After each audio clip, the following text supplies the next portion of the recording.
Hello friends, કેમ છો? મજામાં ને? આજે હું તમારી સાથે શેર કરીશ સમર સ્પેશિયલ ડ્રિંક. તેના માટે મેં અહીંયા નાગરવેલના પાન લીધા છે. લગભગ 5 થી 6 નંગ જેટલા નાગરવેલના પાન છે. તમે કલકત્તી પાનનો પણ યુઝ કરી શકો છો. એને મેં ઉપર અને નીચેનો ભાગ કટ કરીને રાખ્યો છે અને આ રીતે કાતરથી આપણે નાના નાના ટુકડા કરી દેવાના છે. આ ડ્રિંક બહુ જ ટેસ્ટી અને રિફ્રેશિંગ આપતું છે. એકવાર જરૂર ટ્રાય કરવા જેવું છે. હવે કટિંગ કરેલા પાનને ક્રશ કરવા માટે આપણે મિક્સર જારમાં લઈ લઈએ. અહીંયા મેં 2 ચમચી જેટલી વરિયાળી લીધી છે, એડ કરી દઈએ. અને 2 ચમચી જેટલું ટોપરાનું છીણ છે એ પણ એડ કરી દઈએ. અને 2 ચમચી ખાંડ લીધી છે, એડ કરી દઈએ. અને અહીંયા મેં ચંદનની ફ્લેવર્સ વાળું ગુલકંદ લીધું છે, તો એ 2 ચમચી એડ કરી દઈએ. અને અહીંયા મેં ગ્રીન ફૂડ કલર લીધો છે, એડ કરી દઈએ. જો તમારે કલર યુઝ ન કરવો હોય તો તમે સ્કીપ કરી શકો છો. હવે આઈસ ક્યુબ એડ કરી અને ક્રશ કરી લઈએ.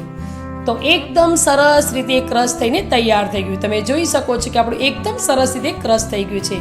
તો હવે એને એરટાઈટ કાચની બરણીમાં ભરી દઈએ.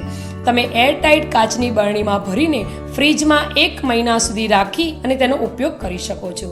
હવે આપણે યુઝ કરતા શીખીએ. તો અહીંયા મિક્સર જારમાં 1 થી 2 ચમચી જેટલું તમારે એડ કરી દેવાનું. તમે તમારા ટેસ્ટ પ્રમાણે લઈ શકો છો. અને અહીંયા મેં 2 ચમચી જેટલો વેનીલા આઈસ્ક્રીમ લીધો છે. તમારે આઈસ્ક્રીમની જગ્યાએ ફ્રેશ ક્રીમ યુઝ કરવું હોય તો તમે કરી શકો છો. પણ વેનીલા આઈસ્ક્રીમનો ટેસ્ટ એકદમ સરસ આવે છે.